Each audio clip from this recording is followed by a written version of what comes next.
Welcome back. I hope you had a wonderful parallel session experience in the afternoon. I would like to introduce the last technical program element today. It's the second and last keynote of today.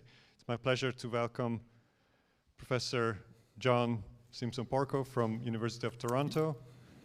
John received his PhD from UC Santa Barbara, and he received several awards, the Best Thesis Award. He received Outstanding Technical Report Award from IEEE Power and Energy Society, and also the Automatic Paper Prize. He's an associate editor of IEEE Transactions on Smart Grid.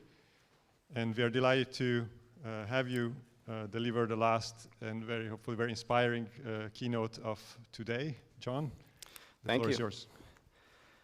Good, so I'm very excited to be here and try to tell you a nice story about the work that we've been doing over basically the last 5 years on thinking about power system control architectures and trying to reimagine them in a sense. So to give you a little bit of context, so I have a split personality in that about half of my research is in the area of automatic control. So we're looking at problems of feedback, how do you analyze and design feedback systems.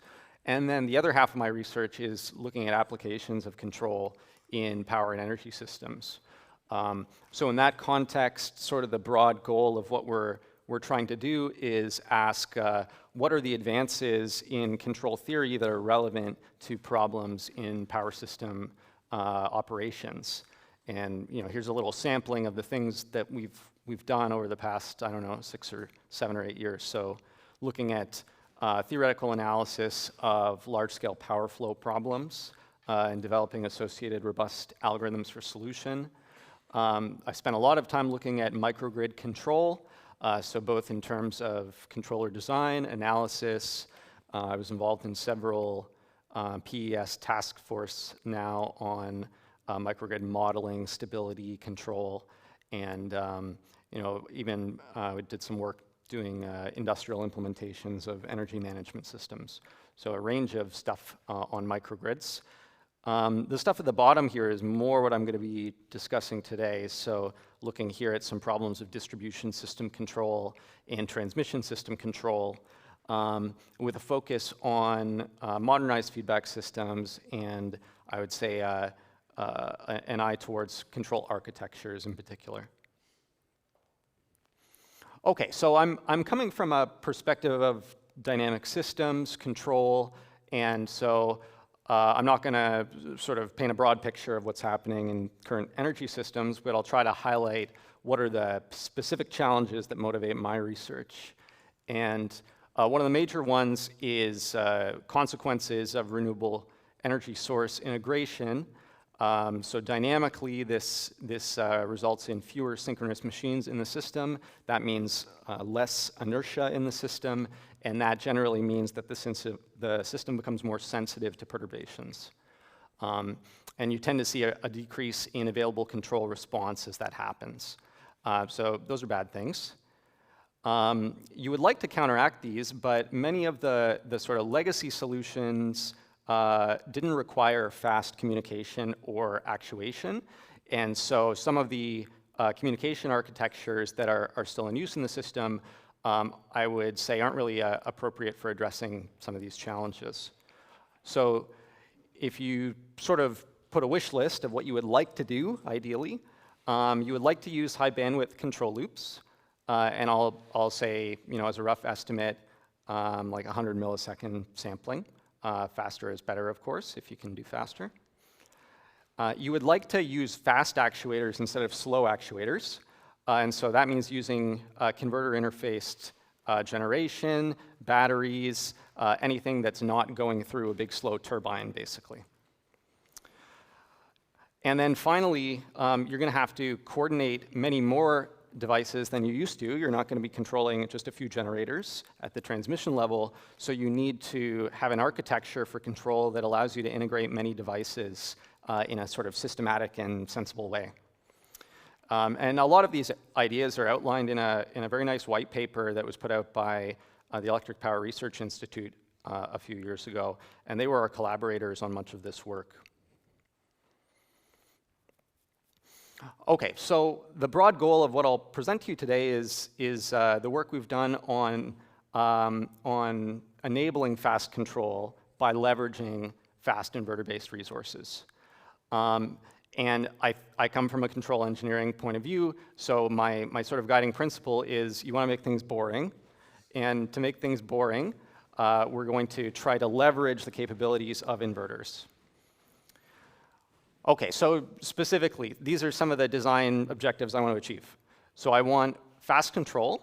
I want to be able to compensate for disturbances, fast meaning seconds or something like that. And I want the control response to be localized. And I'll be more clear on what that means. But localized response is a feature of classical power system control.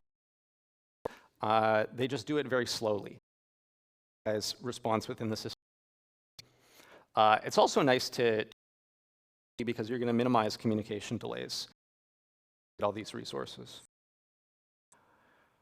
Good. Okay.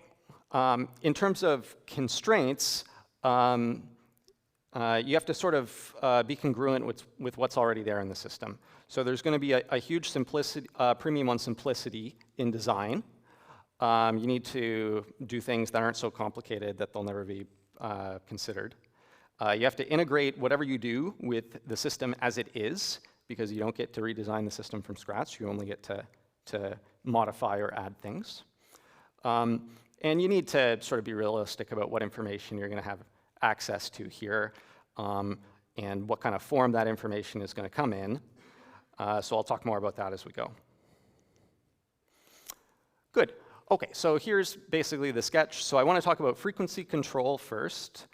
And we're going to talk about model-based and data-based solutions there. I might talk a little bit about voltage control. We'll see how we do on time. But I definitely want to make sure we get to transmission distribution coordination, because I think we have some exciting results there. All right. So I want to give you a little primer on how frequency control typically works in the power system. So this is a set of dynamic processes that result in this trace here, which is from the Western Interconnection in the United States. And what's happening in this plot here is that there was a generator that tripped out of the system, and the frequency declines very quickly. And this decline here is generally mitigated by the inertia that's present in the system. So if you have a lot of synchronous machines, the slope here will be shallower. And if you have fewer synchronous machines, the slope will be steep. And as things progress, the control systems that are present are going to recognize that there's a frequency deviation, and they're going to start to provide power to mitigate that drop. And they'll provide that power proportionally with the frequency deviation, and you'll end up settling to some steady state here, which is not the original, in this case, 60 hertz frequency that you wanted, but something different. So you've sort of balanced out at this point, and then on a longer time scale, you can see it start to operate here. You know, we're talking 50 seconds or so. There will be a restoration mechanism which attempts to rebalance the system. Okay, so here's the classic picture that people sort of associate with this and that you can keep in mind. So there's this balancing act between supply and demand, and when you have an excess of demand in the system, there's going to be a dip in the frequency, and correspondingly, if you have a little too much supply, the frequency will be too high. Good, so that's what's happening here. There's a generator trip, you're losing generation, so there's an excess of demand, and so your frequency will drop.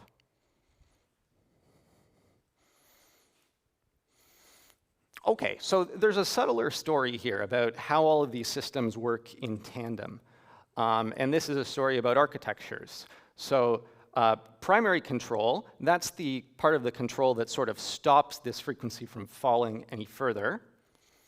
That control actually is operating on almost all the generators in the system, and all of the generators in the system will actually end up responding as a result.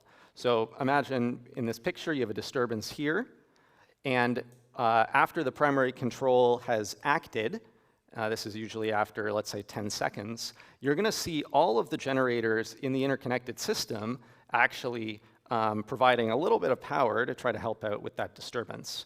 So the response is global. It is not a localized response. And the higher layers, called secondary control and tertiary control, are there to localize the response.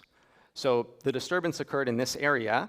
After maybe 60 seconds or a couple minutes, the generators in this area will be redispatched to, through this secondary control mechanism to mitigate that disturbance, and the generators in the other areas will no longer be providing power. And then on an even longer time scale, you'll choose the best possible generation that you should use to mitigate that disturbance. And that'll be an optimization that happens after, let's say 5 minutes. Good, so that's all in this picture here. There's a disturbance, primary control settles here, secondary control brings you back up here, and then after a little bit, you redispatch. Good, so what's the issue with this? So there's some issues. So generally, this is slow. So just to give you a sense of the timescales here again. So this is maybe, let's say, 30 seconds or less to get to here. Then this is a couple minutes to get to here. And then to get to here, it's about 5 minutes. And it has to be slow for a couple reasons. So the first reason is that your actuators are slow. So you're using big synchronous machines connected to turbine governor systems, and you just can't drive those turbine governor systems very quickly. So your actuators are slow, your control is going to be slow. That's usually fine because in a high inertia system, you don't need to rebalance the system very quickly. The system is quite resilient to disturbances. So I would say, why bother going faster in a high inertia system? It doesn't really matter. And sort of the control mechanism here is designed with a focus on robustness and not on performance, and that's fine. Okay, so primary control, that first layer, which provides response everywhere, that's essential, but again, it doesn't localize response the way I want it to. The secondary control loop, so this is called, I believe, load frequency control in Europe. In America, it's called automatic generation control. This is based on an underlying principle developed by Nathan Cohn and collaborators in the 1940s called the frequency-biased net interchange principle. And this is encoded in what's usually called the area control error. And this is sort of the underlying mechanism that drives this localization phenomena in the grid. But it turns out that this approach just ignores completely the actual dynamic phenomena that are happening in the system. And if you're ignoring dynamic phenomena, well, it's going to be very hard to push the timescale faster because you're going to run into stability issues. So these are sort of the questions that were motivating us, and in discussions with EPRI, we wanted to sort of rethink if we approach this problem from a very elementary dynamic control perspective, assuming we had access to fast actuators in a low inertia system, what would we change? How would we rethink this?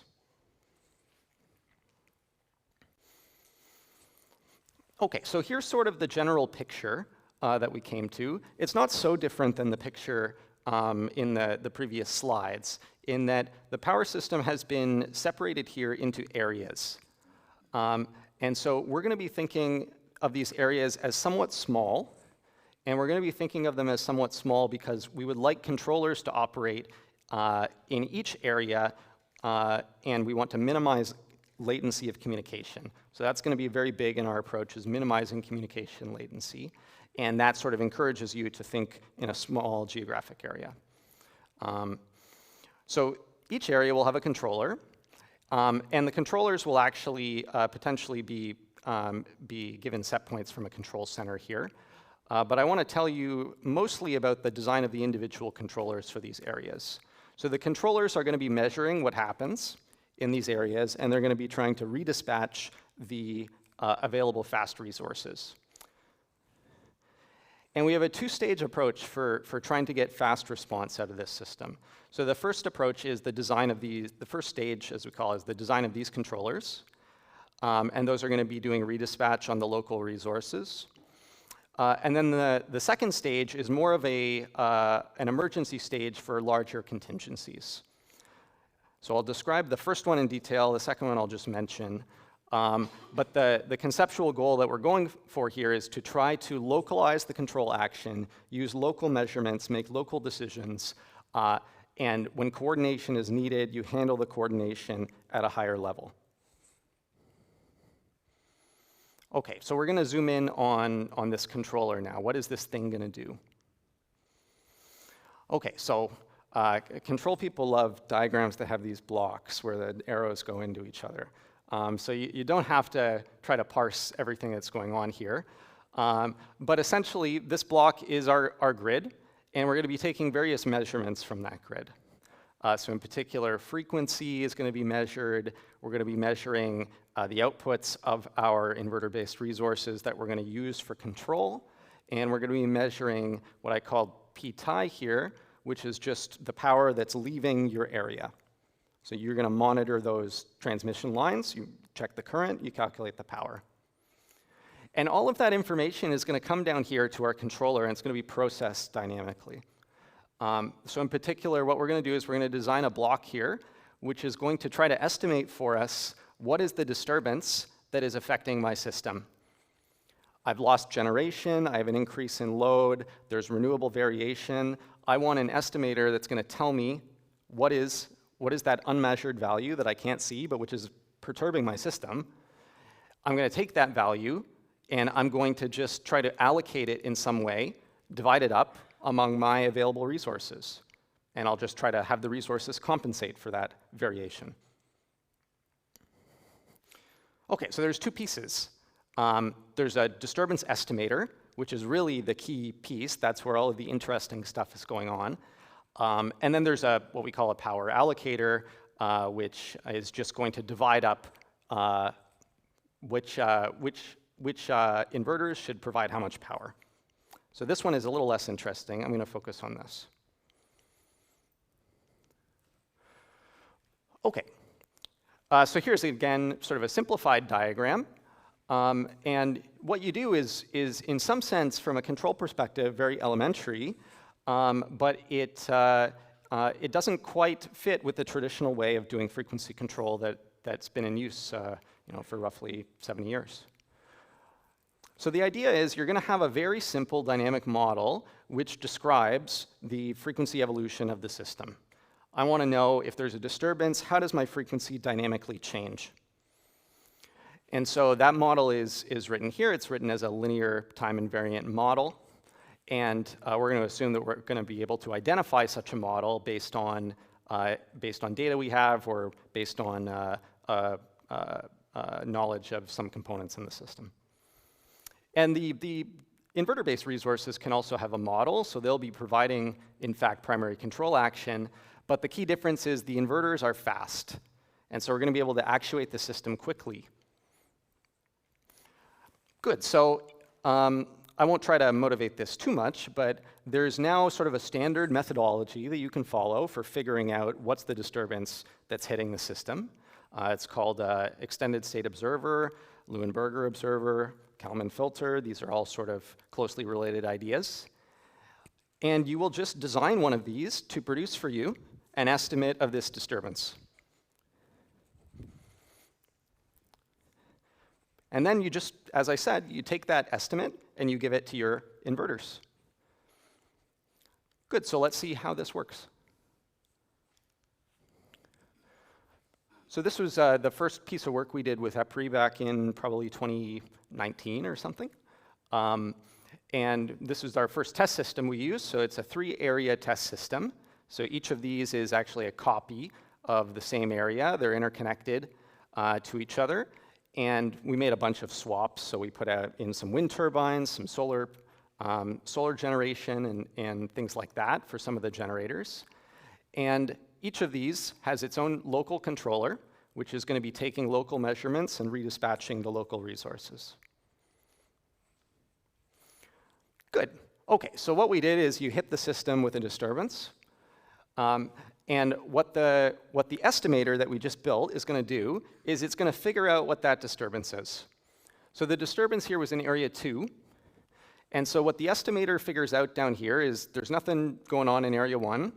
There's nothing going on in area 3. But something's happening in area 2. And so it figures out what that disturbance is. It gives it to the fast resources. And you get a very quick correction here in the frequency. So ignore this blue line. Focus on this line here. So that's the response. The green line there is what you get with just primary control. So that's the sort of globalized response. But if you follow this paradigm where you're trying to quickly localize the control action, then you're able to actually do so. You restore the frequency in a very small amount of time, and you localize the response here to the resources that are in the second area. And we did tons of validation studies, checking the robustness of this against model uncertainty, trips in generation, big communication delays, drop data, and so on. It's quite robust. OK. Good. So let's just appreciate what we sort of have at this point even, based on a very crude model. You're just doing, in some sense, elementary dynamic control, but you're taking advantage of the fast resources. The response, if you were doing traditional secondary control, is that you would start restoring, somewhere around here at 30 seconds, and you would sort of slowly restore that frequency back up. Here, we're able to achieve a much faster and more prompt response. Good. So a key point here was, well, I had some model, and maybe I sort of had that model lying around on my computer because I was using it for validation studies or something. But if you don't have a model, there's other things you can do. And so we did a different study where we designed this estimator based only on data. And so I'll tell you a little bit about that. So the principle here is that you're going to have a collection of offline data. And I've grouped here into this symbol V. So this is whatever my inverters are doing plus whatever the power flow out of the area is. So it's the sum of those. And then I've collected frequency measurements. And it turns out that there's sort of a way to organize this data that's helpful. You organize it into this matrix called a Hankel matrix. And then these Hankel matrices allow you to generate predictions of what's going to happen in the future if I give you the disturbances that are hitting the system. And so that's what we do. We actually use those matrices just based on recorded data. So we're not fitting a model, but you can use those to generate predictions of what the frequency is going to be if this disturbance occurred in the system. But we don't know the disturbance, so I put a little hat on it for an estimate. And I have a different rule for coming up with the estimate. So the estimate is going to be the old estimate plus a correction, which depends on the discrepancy between the prediction and the frequency that I measure. And there's some values here you have to select, which we have methods for doing. So this, in some sense, it's doing the same thing. It's producing for you an estimate of the disturbance that's hitting the system, and then you would just give that estimate to your fast resources.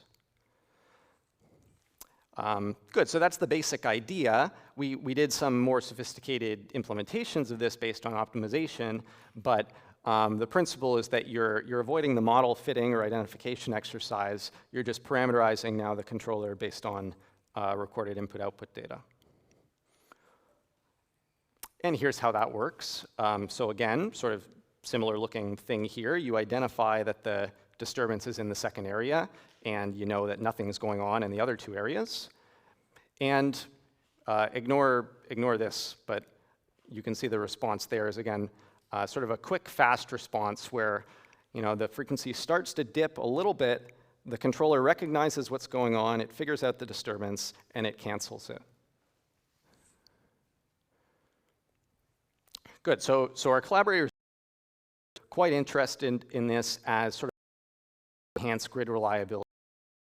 So we're very worried inertia power systems about frequency declining very quickly when there's a disturbance. This is a mechanism that you can use to help prevent this, we think. Let me comment a little bit on this, this data-based controller. So how much data do you really need? Well, this is the way we collected the data.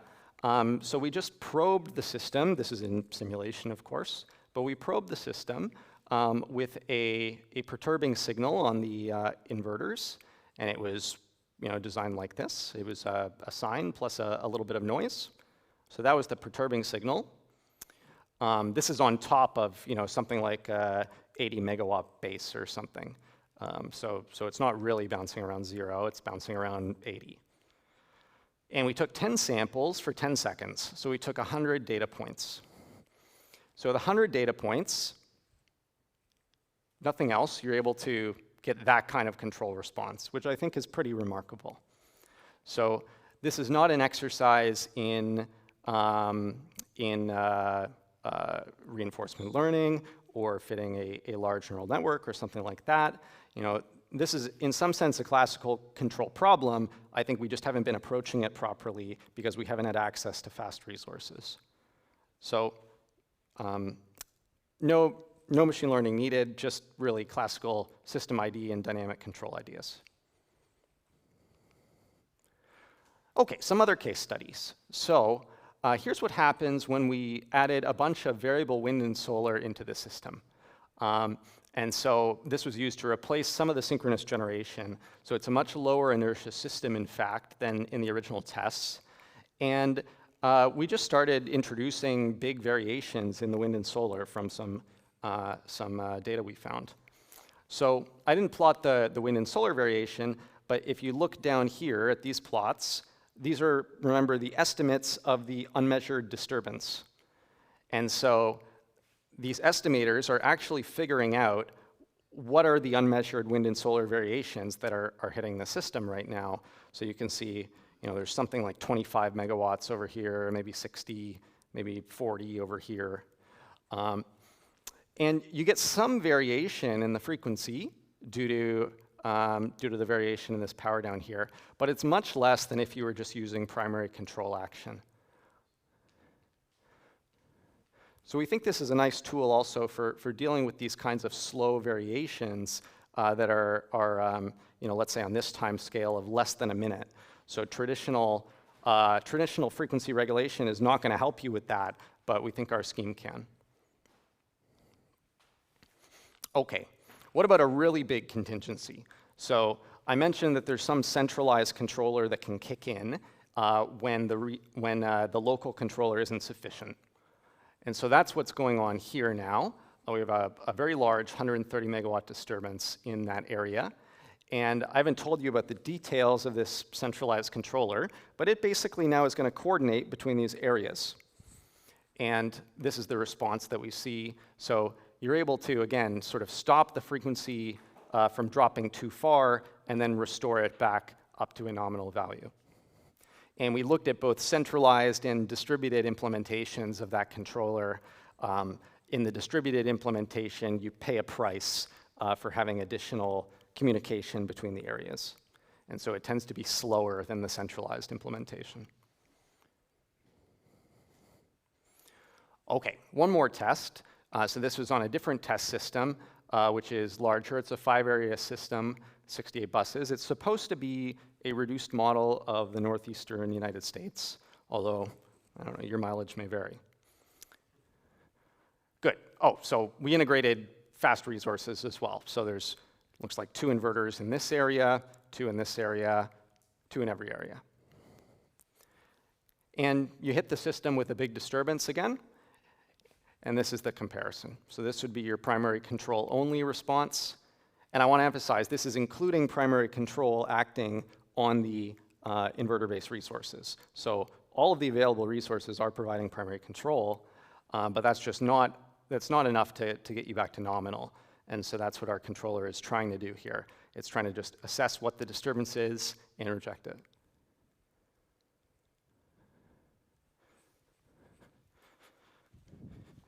Good, so let's see how we're doing. I'm a little more than halfway, maybe? Yeah? Okay. Good. All right, so summary. So we think you can really enhance the performance of frequency control using our scheme. And so this is a scheme that's using, I would say, just a dash of advanced control. There's nothing even so sophisticated going on. But really, the key enabling thing is that you have access to fast resources. And then our control is just taking advantage of those fast resources. We think this is a tool for resilience in low inertia systems, but it's also a tool just for regulation, as you can see here. Communication delays are one of the big things you need to worry about because in our scheme, you're taking measurements up from the system and you're using those to estimate a time-varying disturbance. And so communication delays there, both on the measurement and actuation, are going to hurt you. And once you start going up to, let's say, 1 second of communication delay, it's going to be hard to get good dynamic performance out of that kind of system. So we think with reasonable communication delays, let's say 500 milliseconds or less, then you can do well. But the big issue, I think, is this. So we've sort of abstracted these controllable fast resources at the transmission level. And so those resources need to have reserves for us to call upon in order to address the disturbances in the system. So where are those reserves going to come from? I'm going to skip the voltage control. Maybe we'll come back to it at the end. But I want to focus on this idea of reserves. And there are transmission-connected resources, of course. Very large renewable facilities or large storage operations can be transmission-connected. And so they could participate directly and sort of be represented here by this dispatchable inverter-based resources. But a lot of the flexibility that we imagine is going to be unlocked in the power system is going to be at the distribution level. And so that was the next phase of this project we did, where we tried to start thinking, well, what if actually behind this inverter-based resource, I had this distribution system sitting. And it was connected here at the substation. And all of that power that I want to draw upon to quickly mitigate disturbances in the transmission level needs to be resourced from this distribution system in a coordinated way.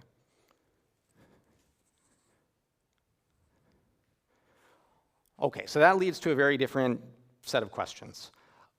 So you're now looking at a problem where you have a large distribution system. You need to coordinate the resources within that distribution system for some collective response.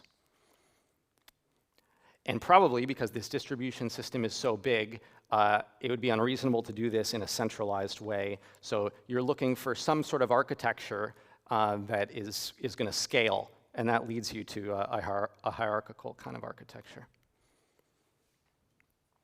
Good, so I want to give you our cut on how you can approach this problem. If this is what you're looking for, a hierarchical architecture to try to control a distribution system to provide a service back to the transmission system.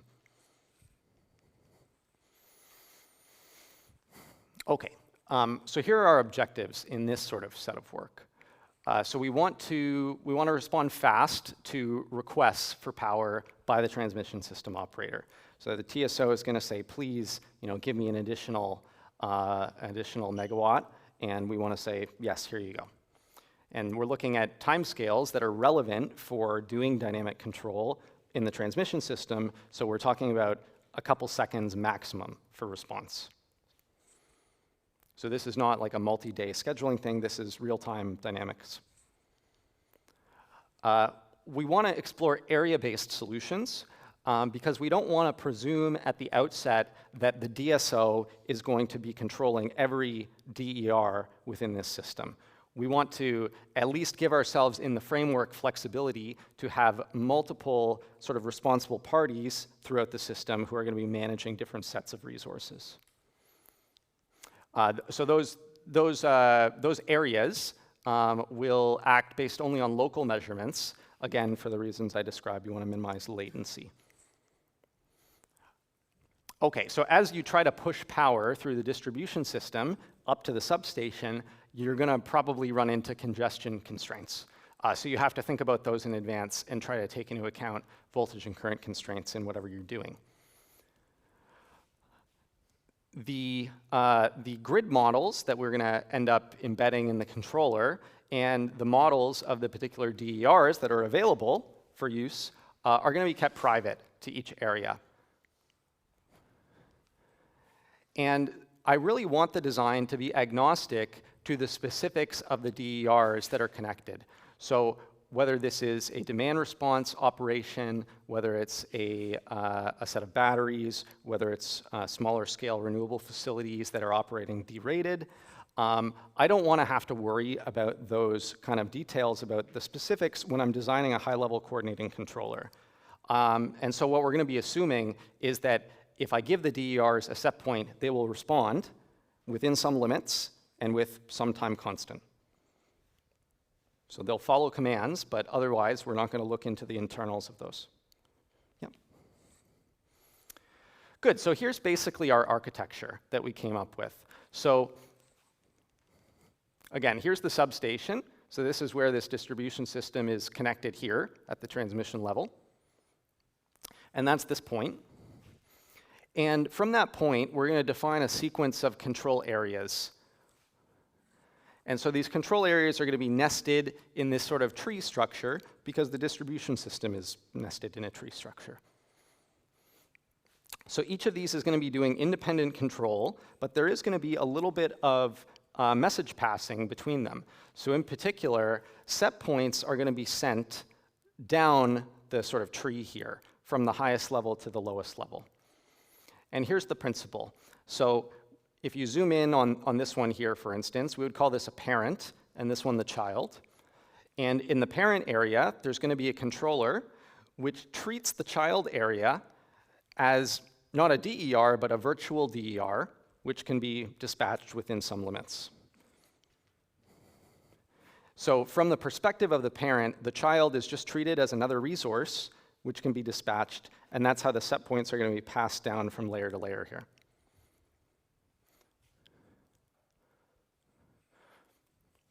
Good. And the objective, of course, as I said, is going to be trying to respond to commands at the transmission level here. And so this controller is going to try to track power commands at this point. The set points are going to be passed to the child areas, and the child areas are going to track power set points at their point of connection to the parent area. So it's this nested hierarchical structure.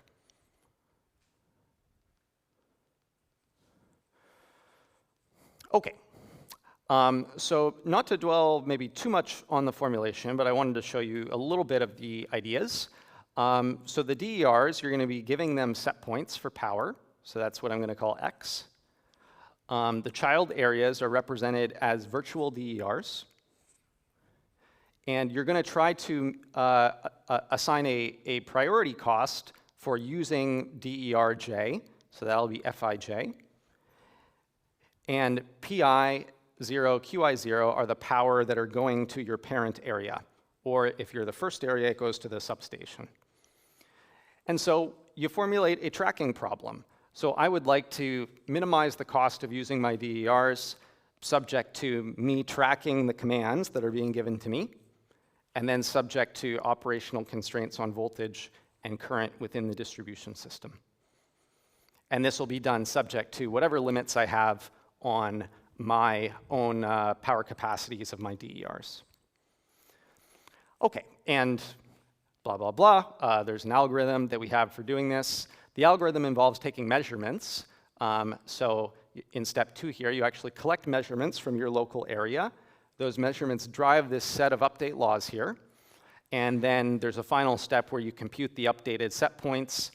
You send those to your DERs if they're within your area, and you send the commands to the virtual DER, which is the controller for the next area. Good. So the kind of features this thing has is it's using local measurements in the local controller. So you're not using measurements from far away. The kind of model information, which I didn't discuss, but what you need is basically a local grid sensitivity model. So if I change my DERs in my area, how much does that change the power that's going to the parent area? So that kind of linear sensitivity. It's a feedback controller. You're taking measurements, and so you have inherent robustness to model uncertainty. This is not open loop optimization. This is closed loop optimization. And in fact, we have stability guarantees that go along with this. The steps are simple computationally, even though they look sort of complicated when you write them out. And we have a tuning procedure.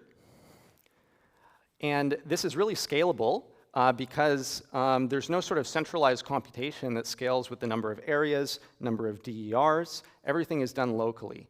And I'll show you an example in a second of how far we've scaled it.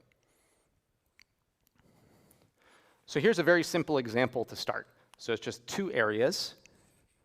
And we're going to ask this is the connection to the transmission network. We're going to ask for a change in the set point there for the distribution network to provide us some power.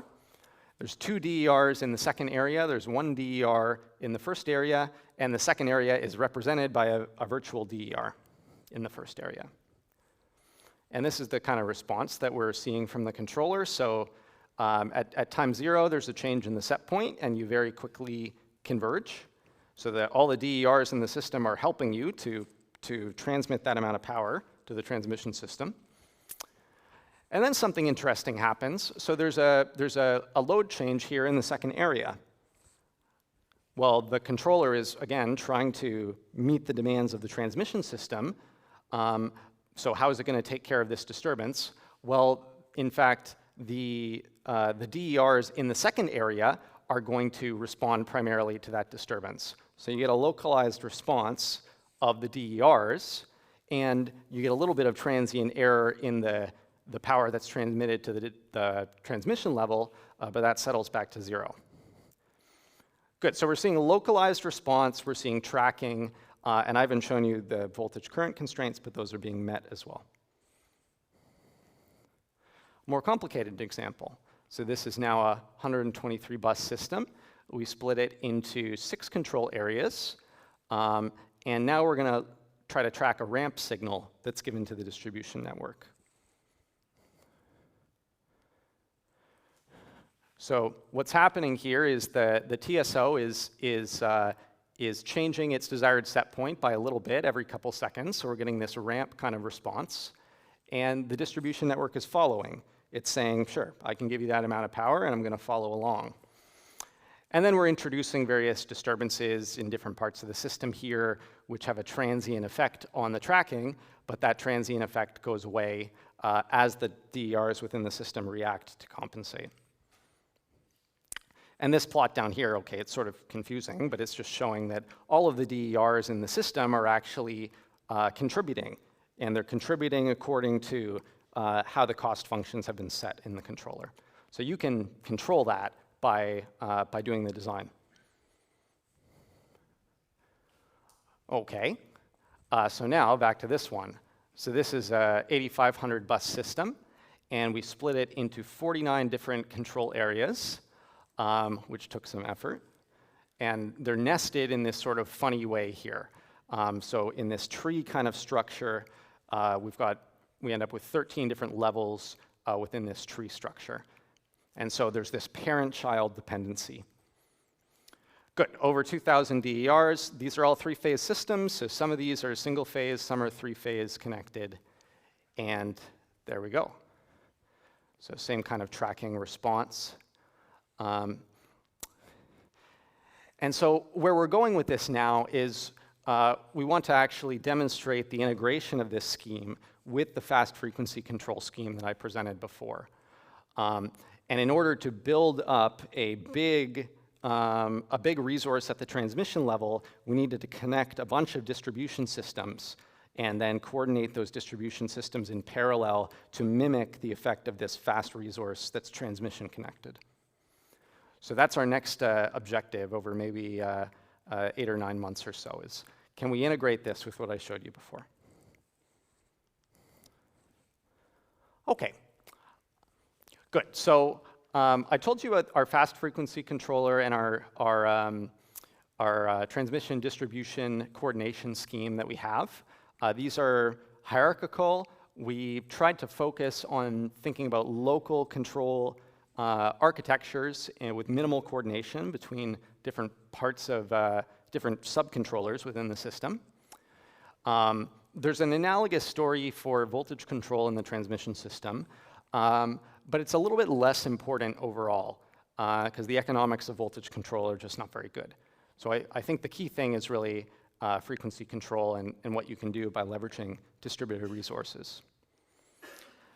I think this is a really interesting and fruitful area, just trying to bring advanced control to different energy system problems and the level problems, architectural problems like I'm dealing with. Lots of opportunity for design, learning-based design, and trying to adapt these methods and make them practical for actual energy system applications. Good, so I do think there's really a need for advanced control right now in grid operations, and you know, the impetus is on control people to sort of put our best foot forward and try to offer really good solutions that are attractive to power system operations people. I think there's lots of open questions about architecture still, and in particular, what's the relationship between architectures for control and architectures for markets? Because a lot of, for example, frequency control services are provisioned through a market. And so I think there's interesting discussion to have there. But okay, markets aside, you don't want blackouts, so you need reliability, and that has to be the primary concern, especially when you're dealing with low inertia systems. Good, so let me thank the people who actually did the work. So for some reason, this is the only picture I have of Ilias. I don't know why. But Ilias is a PhD student at UWaterloo, at ANOSA, is a postdoctoral fellow now at Laval University, and Kevin is a faculty in China at Sichuan University. And then our collaborators at EPRI, who you know, provided feedback and, importantly, funding for the project. So thank you for your attention.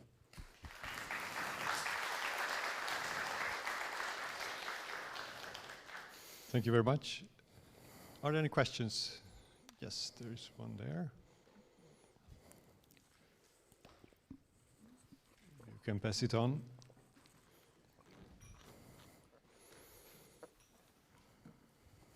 So thank you for the talk. Great.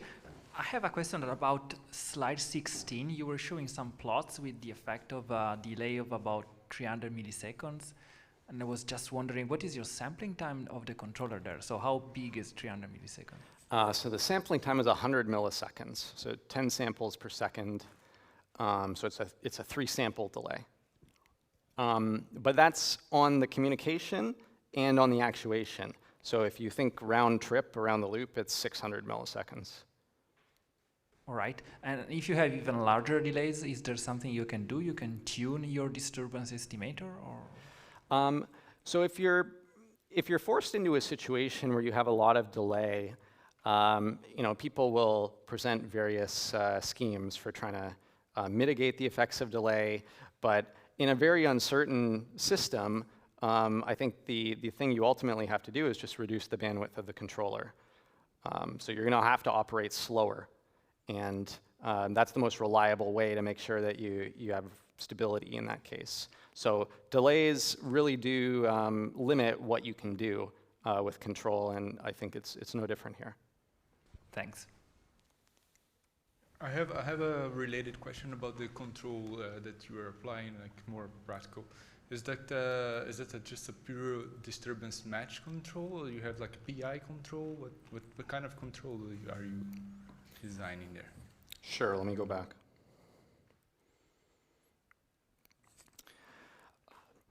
So I would say maybe the first thing you said is pretty accurate. So it's sort of a disturbance matching control. The inverted model, right? Sorry? The inverted of the model that you used. The inversion of the model. Yeah, so you could think about it that way. That's not the way we're implementing it. We're implementing it through running basically a state estimator. But internal model control, I think, is the principle that you're maybe thinking of, and it's very closely related. You could get similar performance out of that.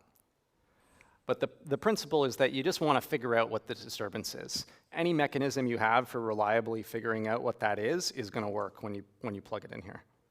Yeah, because you mentioned this bandwidth, right? So if you're matching the disturbance, how do you do with this bandwidth in the controller?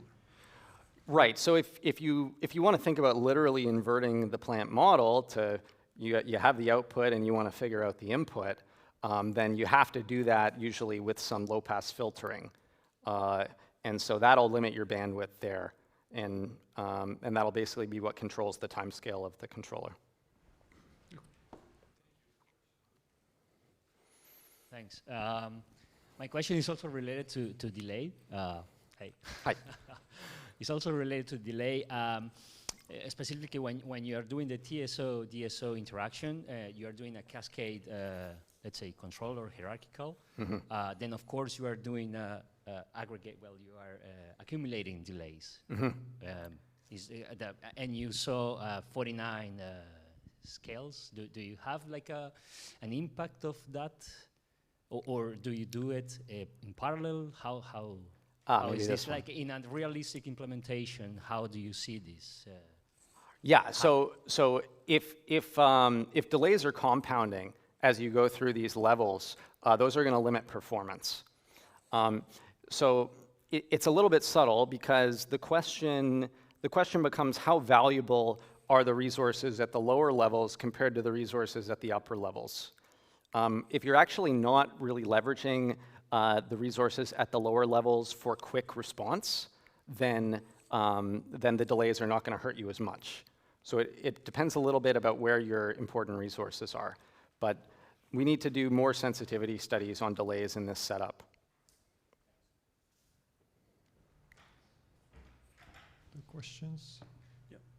Yeah, looking at this configuration, so if I'm not mistaken, then when you have a disturber, for example, in the level 5, then the child will try to balance it out, right? So it seems like it will be a cascaded problem for the parents, isn't it? So what will happen is if there's a disturbance in level 5 here, then that will impact the flow that's going up to level 4. And so that'll manifest actually as an error in the tracking.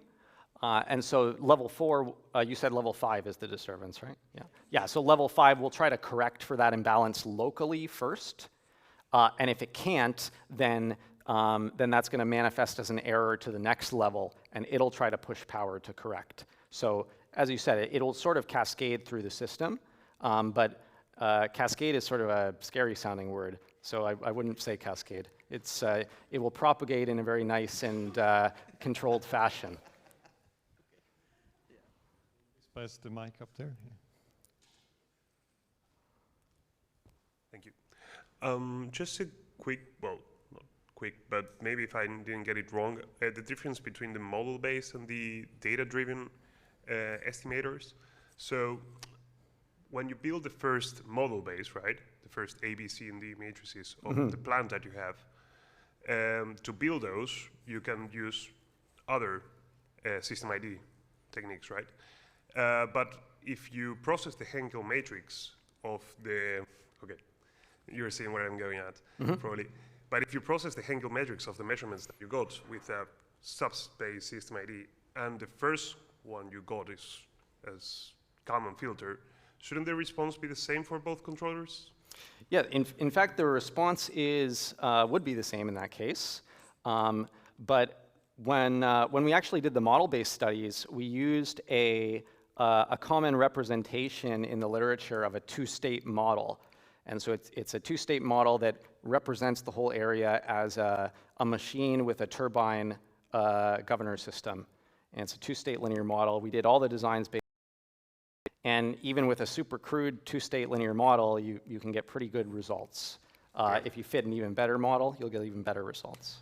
So in this case, the data-driven would be like an adaptive model of that, basically, right? Yeah, exactly. It would be very close to what you'd get with SysID.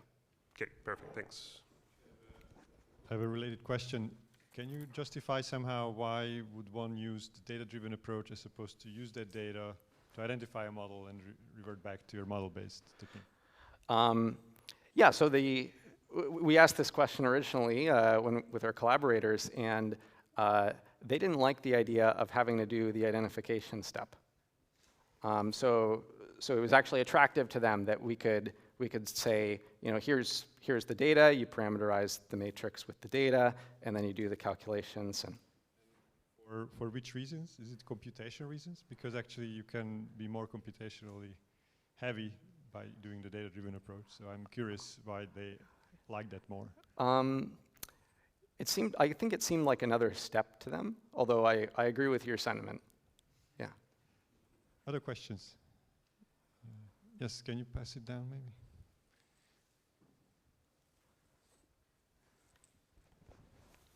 Hey, thanks for the presentation. I was wondering, like, what's the motivation you have those different layers in your in the picture you were showing? Like, you have 13 different layers. Why can't then, like, at the same time, simultaneously contribute to provide certain power set point to the transmission system? So you're talking about maybe this picture? Yeah, when you group the parents nodes and okay. and child nodes. Okay, so this picture. Yeah, so I mean, you could certainly consider the system as one big area and control it as one big area. But we wanted to explore a little bit what we could do with a different architecture, where you're not going to allow the DSO, for instance, to measure and receive set points from everywhere in the system simultaneously. Instead, there might be aggregators who are responsible for managing DERs within a certain part of the system. So, you know, this is one proposal for how you could do this control if you set up an architecture like that.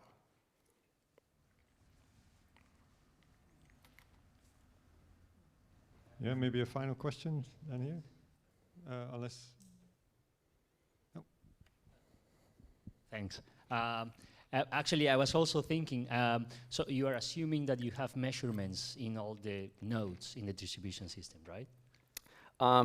Not all the nodes, but if you want to, for example, if you want to ensure, let's say, current constraint satisfaction on this line, then you're going to have to measure it. Yeah, yeah. So you don't really, I mean, because it is based on measurements, so you are not really like running power flows internally or something like No, that. we're not running power flows. You only have this sensitivity matrix because of the power that you are, like the interaction between the parents and child, right? Yeah, so those sensitivities would capture, for example, you know, if I change the power at this point, how much does it change the current on this line, and so forth. And those are also calculated, or those are? Yeah, those are calculated based on the operating point and the local model of the distribution grid. Okay, thanks. All right, let's thank again John for his keynote. And at this point, I feel like we should get a commission from the company that makes this board game, but I hope you enjoyed. Thank you very much. Can we switch the slide deck? Is Flora and Kevin here? Yeah. All right. So we are celebrating, as you probably heard and seen on the posters, the 10th anniversary of PowerWeb. PowerWeb is just as much about its people than anything else. So the researchers who work hard on problems, and whatever makes more, there's nothing more that makes us proud than also being at the university training the next generation of people who will carry on the torch further. So we're very happy to announce also today a recently awarded Young Energy Leader Prize that was handed out at the Recharge Earth conference. And I would like to start with Kevin, who who did his master thesis on profit-optimized machine learning-aided electricity storage, supervised by Simon Tindemans. So Kevin, if you could please come up here so that everybody can congratulate you for this wonderful accomplishment. Yeah. And feel proud.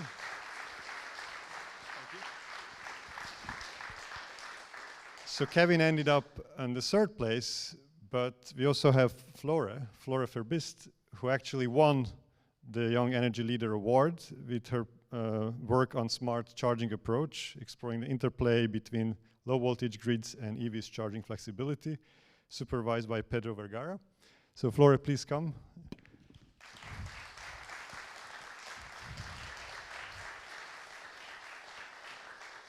Congratulations, we are all very proud of both of you.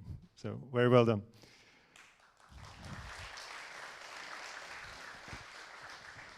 So this concludes the program for today, but before you leave for drinks, I would like to hand it back to Peter for his closing remarks. All right, thanks, Tamás. This brings us to the end of the conference. I think it was by far the best PowerWeb conference of the entire year. So congratulations, Tamás, on that. It wouldn't have been possible without a number of people, and I think we have a slide for that, that were the organizing team of the conference. So first of all, our conference chair, who took care of the program, of the contents, and I think it was a really inspiring day for everybody of us. I also learned a lot. And in the end, we relied on this fantastic crew of PowerWeb volunteers and staff members to organize this event. I think Jeannie already got something as a present. She was our professional conference organizer. That helped a lot.